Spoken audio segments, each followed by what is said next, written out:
This meeting is being recorded. Here we go.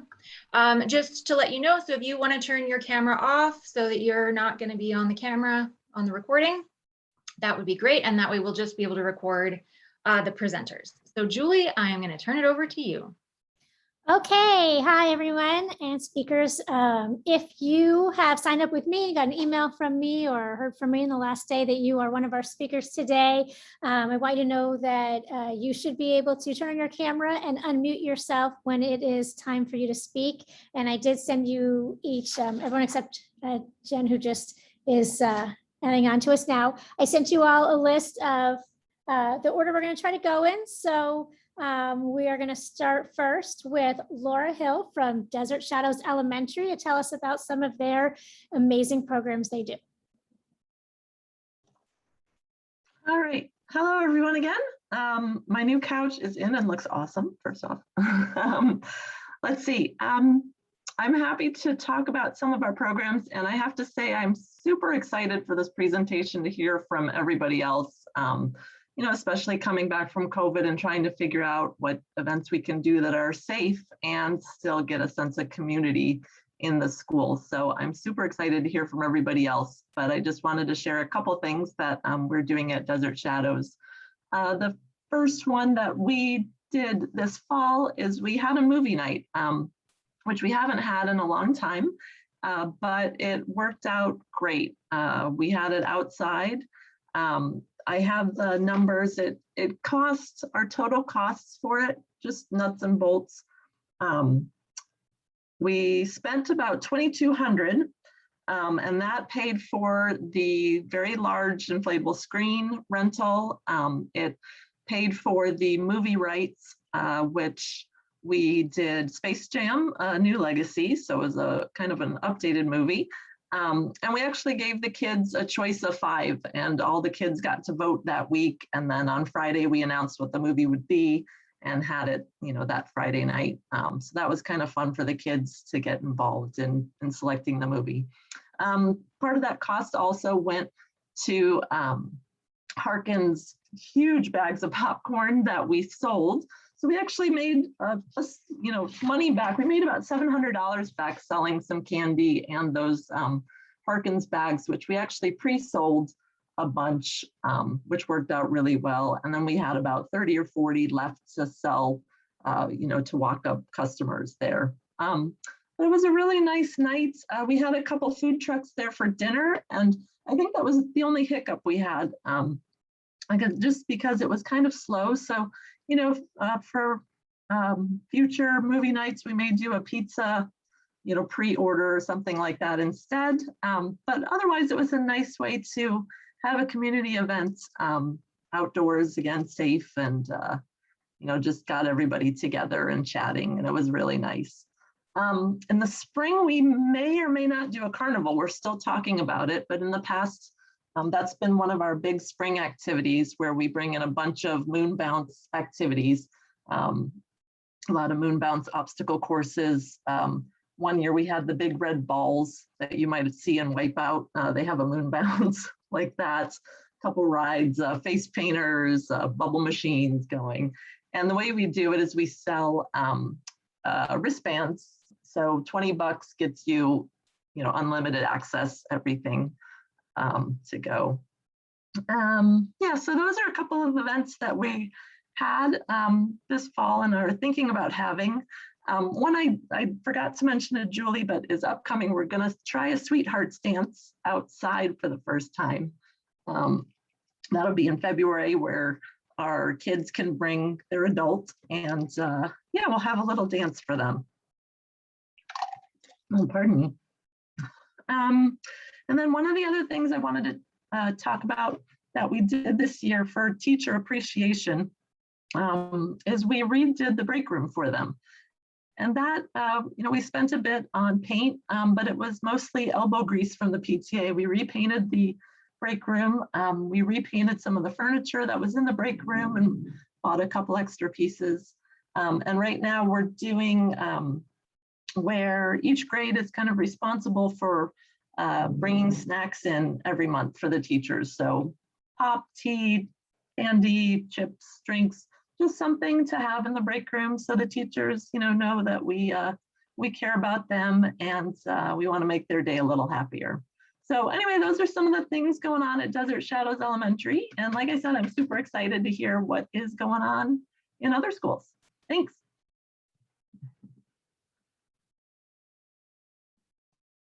I muted.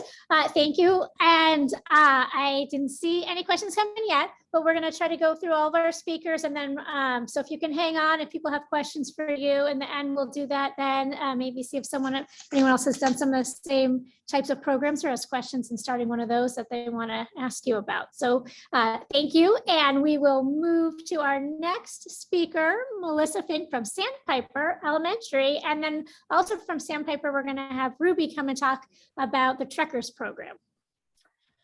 Hi, everybody. So I'm going to talk about 3 of our programs, and I'll pass it off to my friend Ruby to talk about Trekkers. So for those who don't know, Sandpiper is a Spanish immersion school. And so the first group I'm going to talk about is our student ambassadors, and that's a new program this year. And that is a club for 6th graders who want to join and become a student ambassador. And what that role is whenever we do school tours for prospective parents who are looking at Sandpiper, particularly as it is a Spanish immersion school. We have 2 of our student ambassadors, so 2 of our 6th graders come and join the tour and welcome the parents that are there for the tour in Spanish. And so they speak several sentences about themselves and why they love Sandpiper, different things like that in Spanish. And then they have a little conversation with each other and they translate for each other. So it's a really great way to start our tours and to showcase, kind of our signature program. I know for everybody else, it's also a great way, even though if you're not a language immersion program, it's a great way to start the tour and to just have the students kind of tell those prospective parents what they love about Sandpiper. Presumably they're 6th graders, they've been at the school for many years, so they can really speak to what they enjoy about the school. So that's a really exciting program. And I will say too, that the 6th graders, when we opened the program up to volunteers, to the 6th graders to volunteer to be in it, so many of them, I think maybe nearly all of them, wanted to be a part of it. So I think that really speaks a lot to the program. And then we also we have a garden at our school, and that was started, I think, about 10 or so years ago by one of our parents who was really passionate about that project. And our garden grew from a small garden at the school to now each classroom, each teacher has their own garden bed for their class. And so they can go out to the garden area and do lessons in that area. They can just take if they need a break with the kids can go out. They go out as a class and they can tend to their garden. The PTO several years ago raised money to add a sort of picnic area covered by a shade.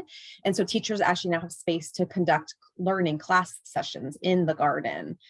We also opened it up to family garden days. So I think it's once every month or so on a Saturday morning, families can come and tend to our Sandpiper gardens together as a family. So it's been a really fun program that has just grown into a huge thing. And we've been able over the years to secure a lot of donations from local companies for different garden supplies. And then finally, our Green Club also is new this year, and that's a student club. And so anybody, I believe it's 4th, 5th, or 6th grade can join the Green Club. And they meet in the morning about once a month. And then throughout the week, the members of the Green Club visit the classrooms and they collect recyclable materials. And so it's really motivated kids in our school at all levels to want to be green and want to bring in recyclable materials. And then the teacher that runs that program runs different kind of components to that program, where if you bring in, I think there's a program where if you bring in bottle caps, they turn it into a bench for our school. And so there's different pieces of that, but it's really fun to see the kids want to be involved in kind of the green movement. And so if anybody has questions, I'm going to post my email address in the chat because I do have to run, but feel free to email me about any of those programs. And then next I will pass it off to Miss Ruby to talk about Trekkers.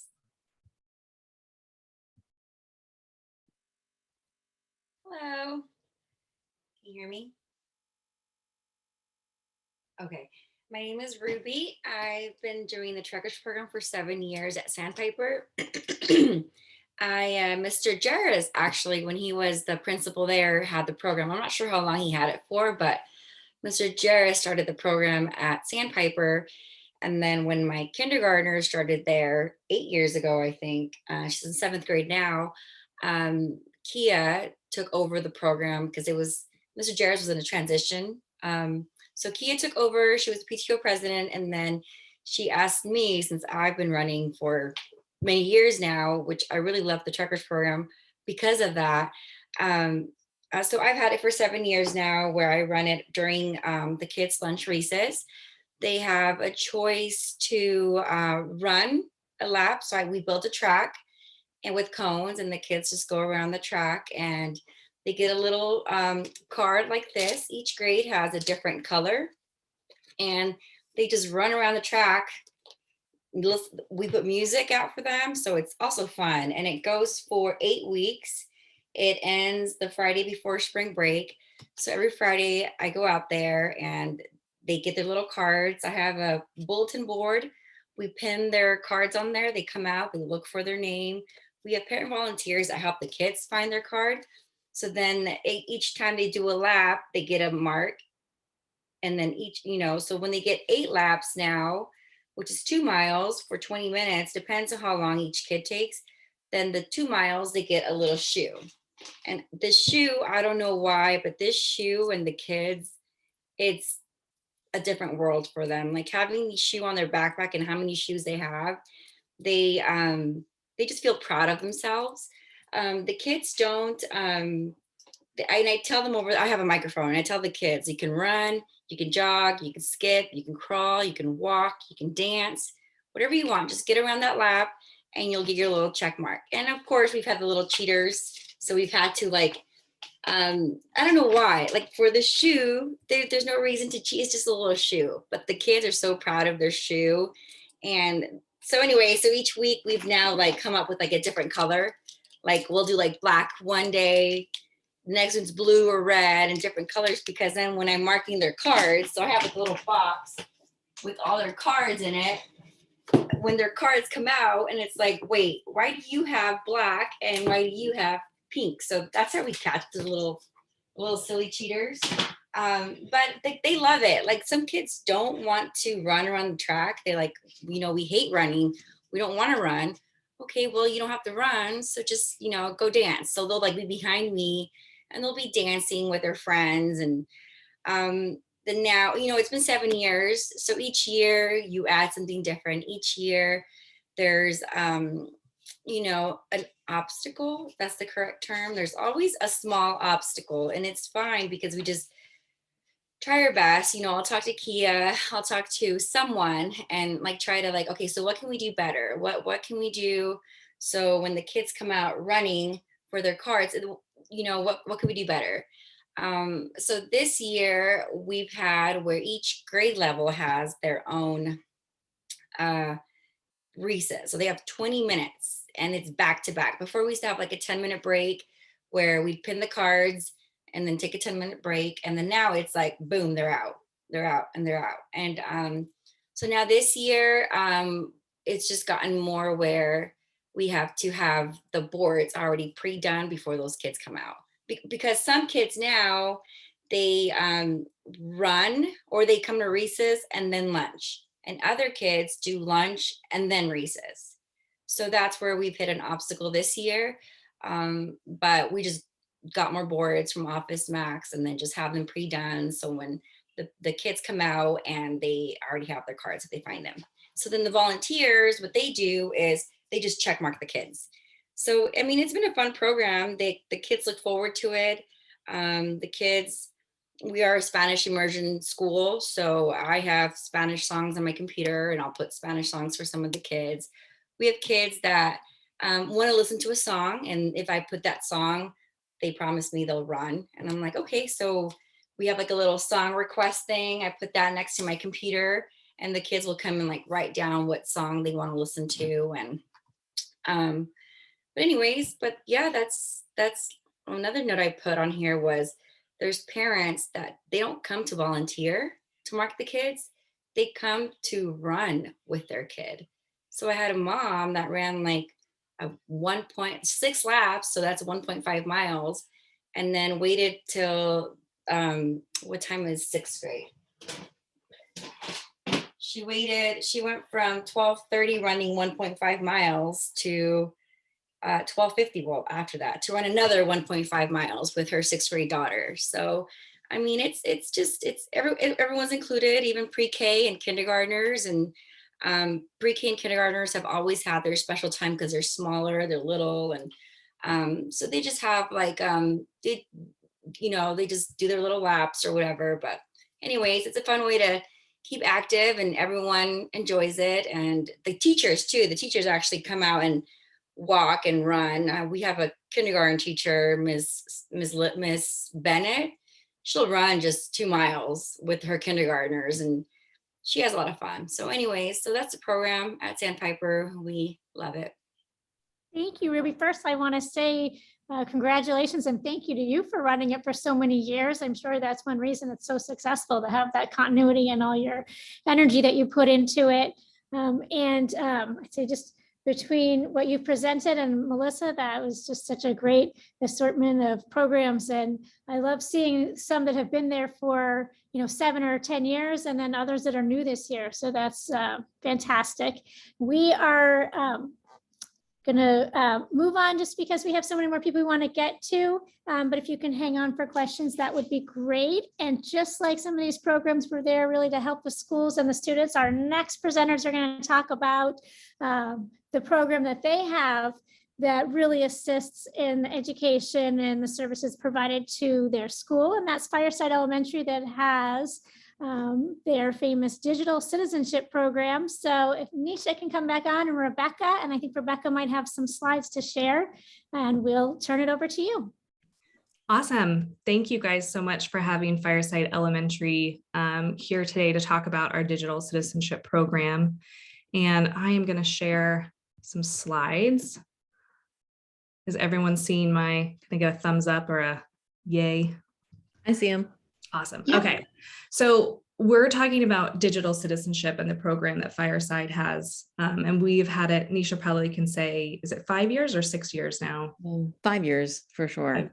Mm-hmm. So digital citizenship is in response to how the digital world is expanding for our kiddos so quickly. And it brings all these amazing opportunities, but equally, as parents and teachers can attest to, a lot of complex challenges. And if we look at that graphic on the right of my slides, and we look at that average daily screen time use, and that's not including school or homework, and you look at the hours that our tweens and teens are online, it just speaks to how important it is that as teachers and parents, we start to provide some real scaffolding and support for our kids in a place that they're spending so much of their time.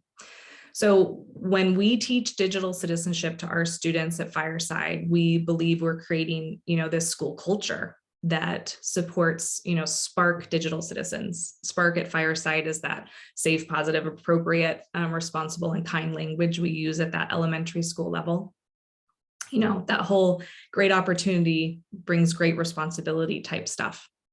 And we do that with these monthly digital citizenship lessons that tackle those real life problems and challenges and digital dilemmas that our students are facing today online, giving them those skills that they absolutely need to be, to succeed as digital learners and leaders and citizens tomorrow.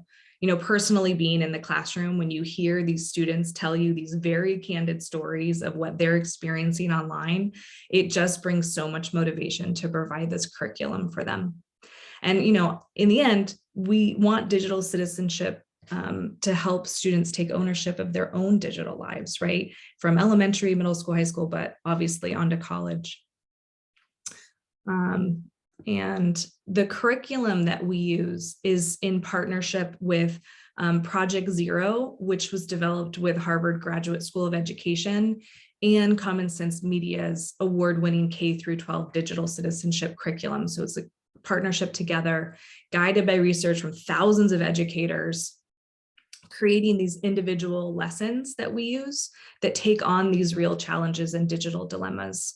And the lessons that we use address these, the top concerns for schools, prepare students for critical 21st century life, It supports educators with training and recognition.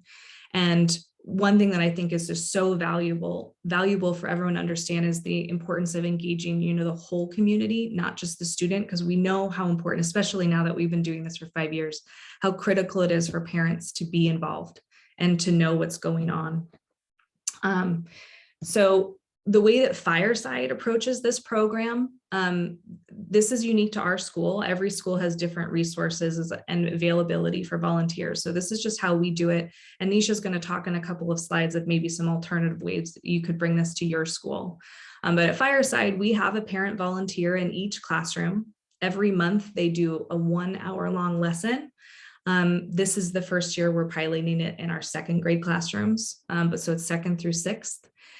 Each unit reinforces developmentally appropriate topics. You can see all this curriculum. It's free in Common Sense Media. It's Digital Citizenship. It's all online. Or you can use that QR code to look at Fireside's curriculum and how we break it up per grade level, what lessons we actually teach. And so we cover these 8 major focus areas: relationships and communication, online only friendships, information literacy, how do you search for stuff, internet safety, literally how do you create a password? What does that look like today? Your digital footprint and reputation, right? The things that you post in 3rd grade are things that someone can find on your college application. Cyberbullying and digital drama. Sadly, that's really important even at the 3rd grade level. Creative credit and copyright. We talk about plagiarizing, privacy and security, and self-image and identity. Those are those 8 major things. And then, we use that curriculum provided by Common Sense Media, and we present using this interactive Nearpod platform. Now, Nearpod's not free and it's not critical or necessary. It really is extra. And it's great, it's very interactive and it helps engage students, but it shouldn't be a deterrent for not using the program. We offer training to our parent volunteers in the beginning of the year, kind of an intensive sit down where we go over curriculum, content, program structure, scheduling with the teachers, training on Nearpod, instruction and PBIS technology, expectations in the classroom. And then we also meet regularly throughout the year to discuss, our success stories and tips and tricks and questions that arise throughout the year. And then, of course, again, we have this whole community approach where after each lesson, we reach out to parents with kind of, a summary of what was taught, what happened in the classroom. And then we'll send home like tip sheets and videos, and occasionally like maybe an activity worksheet for parents to do with their kiddos. And I'm going to turn it over to Nisha to talk about kind of the impact that we're seeing at Fireside. So before I start with that, I was going to let you know that I don't even have a kiddo at Fireside anymore. I think the program is so wonderful. And the fact that 6th grade is kind of the last chance that you've got to impart so much of this wisdom that I go ahead and stick with it. I think it's great. And I know that it works because when I stand in pickup line in middle school for my middle schooler, I have plenty of little 6th graders or now 7th graders knock on my window saying, I prevented my brother from sharing our whatever information online, or I took a picture and then decided I wouldn't put it up. And it's good to know that they actually listen. And I now get to see from 3rd grade all the way to 6th grade what kind of things that they've learned and how much of it they actually remember. And so it's really, really, really fun just to kind of understand where they're coming from. It also helps me kind of keep in touch with my high schooler who knows more than I do online. And it's kind of nice just as a parent to know what's out there. And so for program impact, I mean, it's great. It's more relevant than a lot of stuff that we can even think of. And we as parents, since we didn't have phones as an elementary or high school student or middle school student, it's hard to know what to tell someone to do, not to do, what kind of strategies you should implement. And so it's a great place to start and get kids thinking about the longevity of something that they put online. Because it's just amazing that sometimes they don't think that. They think that, oh, well, if I threw it away, I deleted it, it's gone. And then to remind them that that's not the case, especially online. You can't just throw something out. It stays there because someone could take a screenshot or it's just sitting there. And so to remind them that, to give them tools to remind them that, hey, you know what? If you stop, read your sentence again, see if it makes sense, see if it sounds bullyish, see if it sounds this way, that it gives them this set of tools, because that's what all kids need, just a way to know what to do. Because they're not trying to be mean, they're not trying to give away your credit card information ever, but they do. And it just, and all the people online, and we keep telling them that's their job. They want to get that information from you, and they try in lots of ways. And you need to know how to not do that. And so it's great. And it gives them a place to share. I know that they tell you lots, especially when they don't know you, because I'm a parent that doesn't have a kid in that grade level. They will definitely tell you more than you thought they would. Like, wait, you shouldn't do this. And you could kind of help them make a better decision. So I like that. I guess the next slide.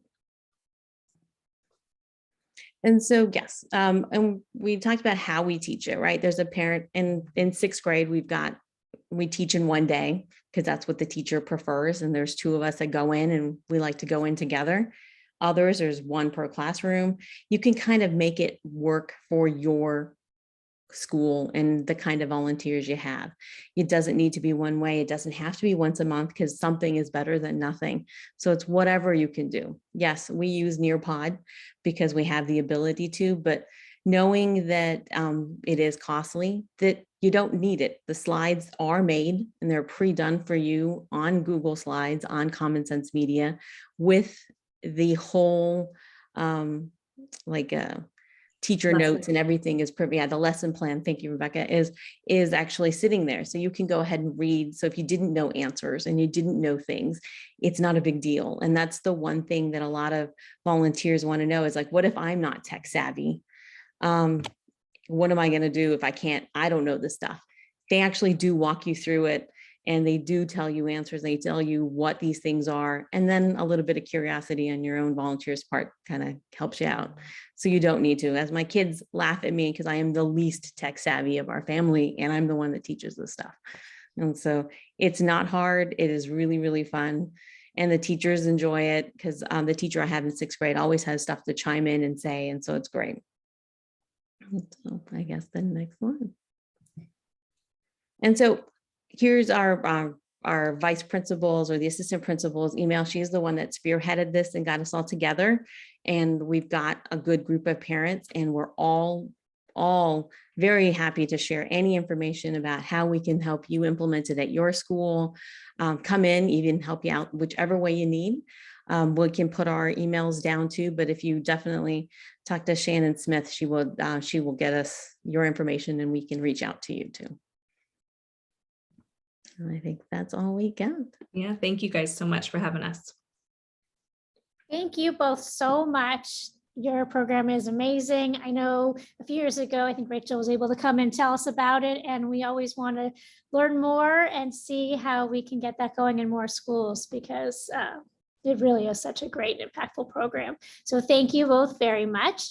And we are going to, just letting all my speakers know, one of our speakers is going to have to go soon, so I'm going to have her go next, and that is Megan Starr from Sonora and Sky, who not only has a work commitment she has to go to, but she is has agreed to present for her school today because a lot of her board members also had a conflict. So thank you, Megan, for jumping in and jumping up to when we could hear from you before you have to go. So on to Megan. I really appreciate you revising my place in the order. Thank you, everybody, for letting me skip ahead of you. I have had kids at Sonora and Sky for a number of years, and we have several programs that we're super proud of that we've tweaked and modified because of our last 2 years of COVID that we wanted to share with everybody. First, we are right in the middle of registering for our 8th annual now science fair. And this year we are making it partially virtual because 5th and 6th graders are eligible for participation in the state science fair. And the state science fair is all virtual this year. So we've done this now for a number of years. We have fine-tuned our rubric, the process for running a science fair. So if anybody is interested in hosting a science fair on your campus, please reach out to me. I'm actually the science fair chair. I love it, and it is a ton of fun. We run it as a PTO. It is not run through the school. It is not sponsored by teachers or classrooms. It is an all voluntary event, and it is 100% run and sponsored by the PTO. So again, you don't have to start from scratch. I have rubrics, I have rules, I have all sorts of materials for it. So if that's something you're interested in, please email me. I am happy to share. We also have a district science fair for the first time this year. And hopefully next year, we will have more schools that want to participate in that. So if you are interested, again, let me know. Also, we have a couple small fundraisers that we do during the year. One is called Birthday in a Box. And what it is you buy the birthday presents online, and instead of coming into class with cookies or cupcakes or treats for your classmates on your birthday, the PTO puts together a package of gifts that the student passes out. We started this a couple of years ago because we wanted to try and move away from food type things in the classroom because of allergies and because of sharing food. And so our birthday treats that we would pass out for kids included pencils, erasers. This year we do those little poppy things that are super popular. We've done fidget spinners. It's been hugely popular, and it takes a lot of stress off of parents because they can order their birthday in the box in the beginning of the year in August for a delivery on a day that they choose. They don't have to remember to send presents in, and that's already taken care of in the class. The birthday child also gets a special little gift from the PTO as well. For us, we charge $25 to do this. Parents don't have to worry about how many treats to bring in. We have the numbers, and we make about $4 per birthday in a box. So at the end of the year, we generally make around $500 through this program, in addition to reducing the amount of cookies and cupcakes coming in and providing some stress relief for our parents not having to worry about it. As a small dollar fundraiser, also on the birthday line, we, for $25, do the kid's name on our marquee. And that money is pre-allocated to purchasing additional books for the library. And the child, in addition to getting their name on the marquee on their birthday, also gets their name put in a nameplate in a brand new book that goes into our school library. And so that way we are able to help replenish the school library while celebrating a child's birthday. And again, de-emphasizing the food and the treats and the cupcakes. And the other small dollar fundraiser that we are running is a used book fair. We do the used book fair in the beginning of the school year, about a month or two before our first scholastic book fair, so that there's separation between them. And what it is we collect used books from our families, books that they would like to pass on. And then we take all of those donations and have a morning rummage sale. We usually make about $1,000 to $1,500 on our used book sale. It takes about 5 or 6 volunteers to help run it. And the books are sold for 50 cents per paperback and $1 for hard copy. And leftover books, we then donate to any one of a number of causes of places that may need some additional books. And so those are a couple of programs that we've been doing. And if you have any questions about any of them, please don't hesitate to contact me. I would love to tell you more about any of them. Thank you, Megan. If you want to put in the chat before you go the email that you want them to use for finding out about these programs, that would be great. Okay, and if you have any other questions for Megan, you can definitely send those to me through the chat or email them to me, and we can get all that information to you after the meeting. So we are next going to go to Mountain Trail Middle School. We've been hearing from some elementary schools, so we're going to hear a little bit about what happens at the middle school level. And just like Megan stepped in for some of her board members who couldn't be here, Hera's going to fill in as the presenter that was going to be here for Mountain Trail is sick today. So we welcome Hera to come in and present for Mountain Trail.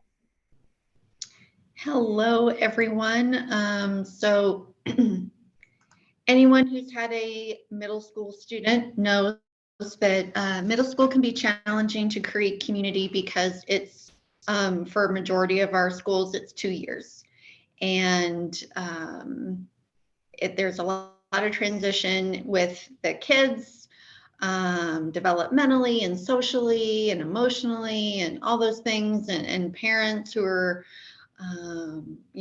working with 12 and 13-year-olds and then trying to plan for high school. So I think at Mountain Trails, we are doing what we can to help parents feel included and to help the kids through this transition, because that's really what middle school is. So one of the programs that we do, we have a snack shack. And if I say that too fast, I will stutter. So I'm going to say it slowly, but I want to show you if I can, maybe, the Sign Up Genius that we use. I'm hoping you can see this. So in our gymnasium on campus, we have a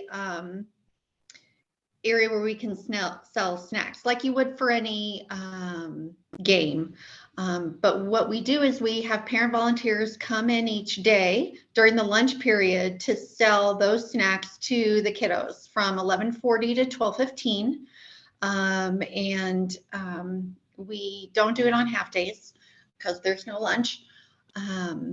But all the proceeds go back to the programs activities that the PTSO puts on for the school. So we usually do a couple months at a time for our Sign Up Genius. And we include all the procedures, and there's no training required. When parents come onto campus, they check in at the desk and they will get the cash box and head over to the snack shack. And we have been partnering with members of the National Junior Honor Society. So it's a great opportunity to partner with those young leaders and in selling the snacks to the kids. So it's a very short time commitment, which I think parents appreciate. It is in the middle of the day, so that can hinder some.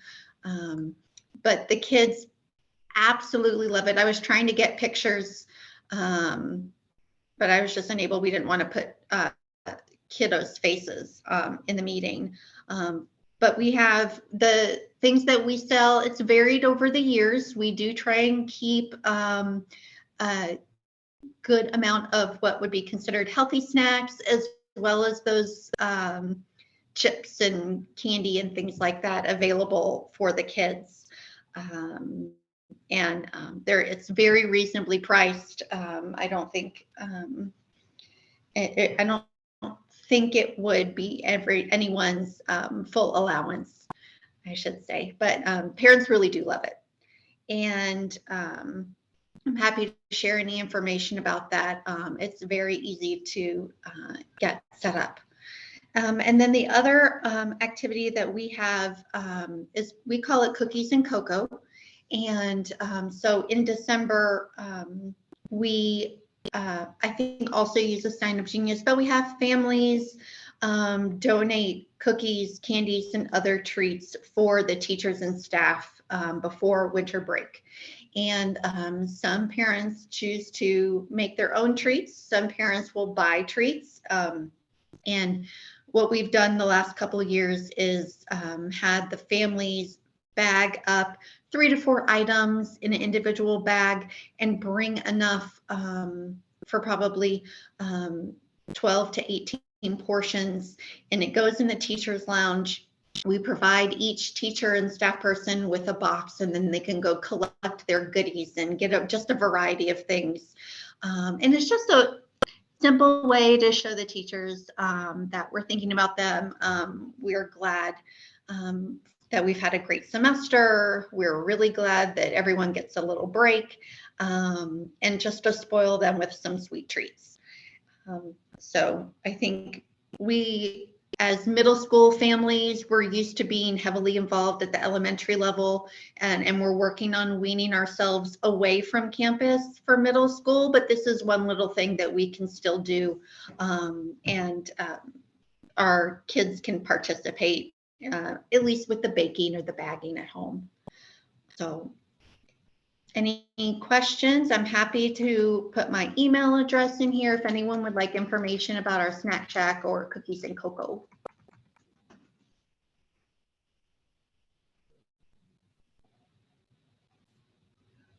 Okay, so thank you. All right, Hera. thanks, Julie. And I see the emails there, so be sure to email Hera if you want to know more about that for your school, either of those programs, or I'm sure if you have other questions about what it's like in middle school, because Hera has kids now at Mountain Trail, and I know she had one at Explorer before, so she can tell you her experiences working with parent groups at that level. So she's a great resource for that as well. So we have 2 more schools that we're going to hear from, and if she's ready, we're going to have Jen Eisenstark from Greyhawk go on. I know she's homesick, but if she is ready, then we'll have her go next, followed by our friends at Whispering Winds. So Jen, are you ready? I am ready. Thank you, Julie. Hi, everybody. I'm Jen Eisenstark. I'm the UPC rep at Greyhawk Elementary. I've been at the school for 8 years now, involved in the PTO. And we do a lot at our school. It's a core knowledge school. So that's what our school differentiates. But the programs we are doing at our school is called Greyhawk Gives Back. And it's for parents to, instead of like donating, we have 2 funds raisers. Sorry, can you tell I have COVID fog? See, hold on. A fundraiser for the school. We do Link Slaps, which is a big like a fun run in the spring, and then we do a fall fest. And then so instead of asking parents for one-time money, they could donate slowly through a monthly program. We also a few years ago started the food recovery program at our school, because I don't know if other schools have this lunch program where they can't bring food home, so they can't take it with them. And so if they get a hot lunch and they have to take a bag of apples or oranges and milk, they're not able to keep it, so they have to throw it away, and it's such a waste. So every day kids put food in a bin that's prepackaged food only, and we have parents come weekly to bring it, pack it up with the fridge, bring it to a place like a shelter for food, so that it doesn't been thrown away like it used to. We also do we have a musical theater and a choir program. But 2 things that I am really proud of that our school does that I think is super cool is we have a Heroes Day that around Veterans Day that our school puts on, that is pretty incredible. We invite every hero, first responder, and they come and they get a lunch from us, and the choir comes and sings the national anthem. And it's just a really cool way for these kids to see real firefighters and police officers and Army vets and Air Force pilots. And it just really shows, like, it's both the kids get benefit from it and those first responder heroes. So that thing is always a very fun event that we've been doing since. And then our PTO has put fundraisers together because we are building a state-of-the-art, innovative, brand new outdoor classroom that is hopefully going to be breaking ground in the next 6 months or so, which is going to be very unique to our school, because I'm not quite sure if any other school yet has a real huge outdoor classroom, but that is what our school is working on at the moment. And we do the Fall Fest, we have movie nights, we do all the typical things, but the Heroes Day, the food recovery program, we also do the Feed My Starving Children. We do a day of cleaning the parks and a bunch of other stuff. So that's all I could think of. Wow. Well, that is a I'm lot sorry. of programs. No, that's a lot of programs. And I got to say, you did a good job. You've been feeling like you may be a little foggy. You were able to recall a lot of names of programs. So if you are from another school and you heard about one of the program that sounds like something you want more information about, you can reach out through us, or I'm sure directly. Jen, do you want to type an email chat for that as well? I could do that. Okay, and sorry you haven't been feeling well. We hope you start feeling better, much better very soon. And we are going to go to our final school. We have two presenters because one's from the parent group and one's from a separate parent group. And we're going to tell you about that next. It is Whispering Wind, and they have their regular PTSO parent group. And because they have Mandarin immersion, they also have a Mandarin parent group. So first we are going to have Danielle from the school-wide group speak, and then Laura's going to come and talk about some additional programs that the Mandarin parent group does. So Danielle. Hi, thank you for having me be able to. Our representative for the PTSO, they weren't able to be able, so I'll be stepping in. But the things I wanted to bring up were our fall festival. We were so happy to be able to have it this past year. You know, we bring in bouncy houses, food trucks, the game truck, which I think was so awesome. They decided to have it where they set it around and they have it open now. So as a parent, I'm glad I can sit there and just look and see my kids in there, you know, rather than having to try to go look inside. We also bring in the community vendors, and they to help also, but it was just so great to see so much of the Whispering Wind community come out, and it felt like it just felt really good to be able, since we were able to be together the last year. Let's see, we also have, you know, the holiday shop. The kids love going to that.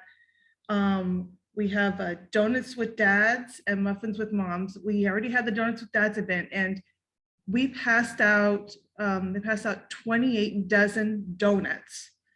And it was just, I was like, oh my gosh, it's insane how many, the community just really was so happy to be back in. And so we'll have the muffins with moms later this year. The fun run, we were actually able to do it last school year,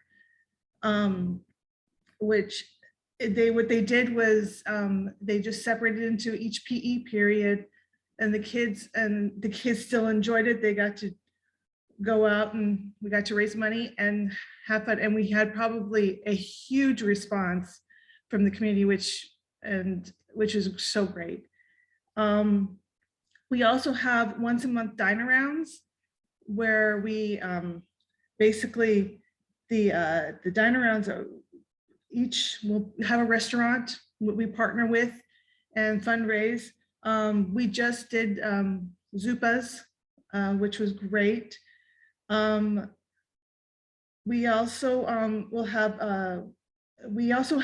for our annual Eagle, we parents that want to just say, okay, I want to donate something, and they're basically, that's their donation for the year. They can update and they can donate for $30. The kids can they get a mug, and sorry, and also a mask. And a birthday shout out on Facebook and a birthday shout out on the school marquee. And then also I want to bring up that monthly we have alternate, the PTSO and the NPO will alternate food nights, lunches and nights or breakfasts for the staff at Whispering Wind, just to say thank you. I think that's all I have right now. Laura, do you want to step in for the MPO?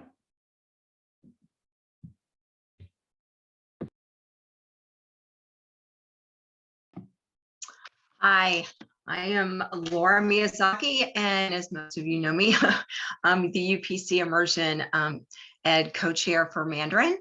I just want to talk to you about the parent group that we have over at Whispering Wind that was started back, just wanted to give you a little bit of history. I have a daughter who started in the Mandarin program there at Whispering Wind, and it was in its first year in 2014. And now she is at Sunrise in the immersion program there, and it just loves it and wants to continue all the way through high school, and what that looks like. I wanted to share though why we put together, or parents found the need for a parent group. So at Mandarin Immersion at WWA, it started, we set up a parent group to support the program, and how our Mandarin parent group came about is one of our teachers at Whispering Wind came up with the idea of immersion, and her name is Miss J. And with that vision, after the first few years, she needed support, obviously, and we met with some parents to just discuss what those needs were. To keep the program going, to supply the teachers with supplies, not to mention conferences, and at some point, small curriculum for each class, some of the classrooms. Our Mandarin parent group supports our immersion teachers with a mini grant and special grade level of, like I said, curriculum. And our community has raised funds for teachers and these programs for the program. In addition, with the help, I just wanted to do a shout out to Melissa Schwartz for putting us together with creating this UPC immersion subcommittee, and through that are working with and talking to Dr. Corson. We were able to raise the bar on finding professional training for our teachers, because that wasn't happening, and also our Mandarin Matrix curriculum, which has been just such a blessing. It's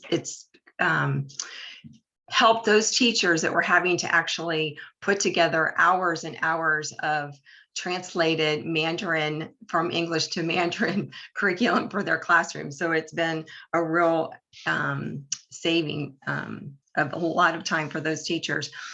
And because of that, we're just so grateful for our district for recognizing that as well.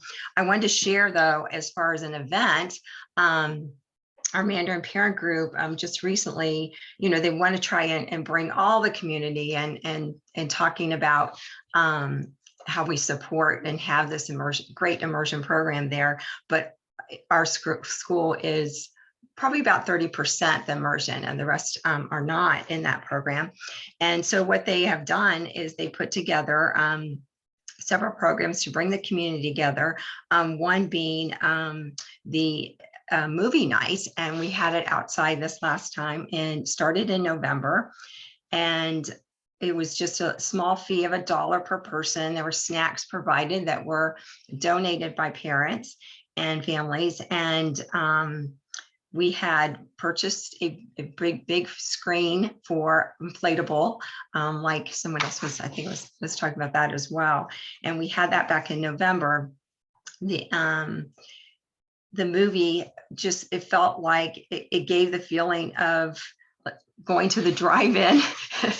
The parents and families were just having such a great time. And we had about 140 attend, which was amazing. And we served the pizza, and in this last movie in December. We had a little less because it was a little chilly out, but we have pizza and hot chocolate, and we will continue to provide this great event in the spring when it's a little bit warmer, or maybe close to. But the biggest event that our Whispering Wind Academy MPO does is the Chinese New Year celebration. And all students at WW learn about the Chinese culture and language and the Lunar New Year, which is usually in January, February timeline. This year it is February 1st. Requires the effort and involvement of all the WWA staff. So it's a joint community building, and a lot of parents love to come to the Chinese New Year, which we used to have at before COVID over at Paradise Valley High School, which was great and very popular with our community. And we brought we decorated the rooms, the cafeteria, and then we brought food from one of our from a Chinese restaurant was purchased and organized with the beautiful decorations. And we had high school age volunteers from PV school and PV high school, sorry. Also, our STEM put together some projects and displayed, and also our art class as well. Families purchase tickets for the meal, and sponsorships also help those families that may not, supply, sponsored some families, in other words. And so everyone could attend. And after the dinner, then we moved on to the PV auditorium, where we just packed the house. And this was back in 2020 when we were able to do this before COVID. And each class did a performance for free, and showing students and staff showcasing what they're learned of the Chinese culture, songs and dances and movements. The sixth grade emceed and narrated the evening. And at the end, they brought out the Chinese dragon on stage to welcome the new year. And this is such a huge event, and kids just want to hug that dragon and follow it around. This event is usually break even. However, we do receive quite a few donations from families after this event, which have been significant and has really helped provide extra funding for this program and overall for the entire school. This year, due to the pandemic, WWA is going to just do a scaled down celebration with smaller classroom-based activities, and we look forward to getting back to that larger community, all involved event for Chinese New Year in the future. But that's one aspect of what I wanted to share, is that if you find that your program is at your school is not getting the support that it needs, maybe a parent group would be the answer. Even though we have a PTSO at our school at Whispering Wind, we definitely needed one specifically focused on our Chinese immersion program. So, and helping those teachers. So if anybody has any questions, I will put my email address in the chat, and thank you. Thank you, Laura. And thank you, Danielle, and to all of our presenters. I know that was amazing. If anyone has a question that they want to send to me through the chat for any of our presenters, I think most did leave their email contact information in the chat if you want to message or email any of them directly. I haven't seen any questions come in, but I will stay on a minute and look for those. But I just want to say that I am so impressed with everything that all of you are doing at your schools. I'm sure there's way more programs we haven't heard about, and so many other schools that didn't get an opportunity to sign up to speak today. And we want to hear from you and continue to share with each other these programs that we're doing. And so we can, again, celebrate each other's successes, get ideas, share information, and continue to do whatever we can each do to serve our school communities. So I found this very inspirational. I am just like in awe of the great work people have done, the new programs starting up every year, the ones that have been going on now for 7, 10 or more years. So thank you to all of you that work so hard with your schools and your parent groups and all your volunteering and support that you give. We are, I could say, I can speak on behalf of UPC. We are all like so grateful for what you do and really appreciate you. And I'm checking one more time. I don't see any other question coming to me. So I'm going to turn this back over to Kia and just thank you once again to our presenters. We really appreciate you coming on and sharing your programs with us. Okay. Thank you so much, Julie. I know this was a lot to coordinate. And to all the parent volunteers that already spend a whole lot of time volunteering at their school site, coming and sharing your information with us. We really appreciate it. I'm going to stop the recording.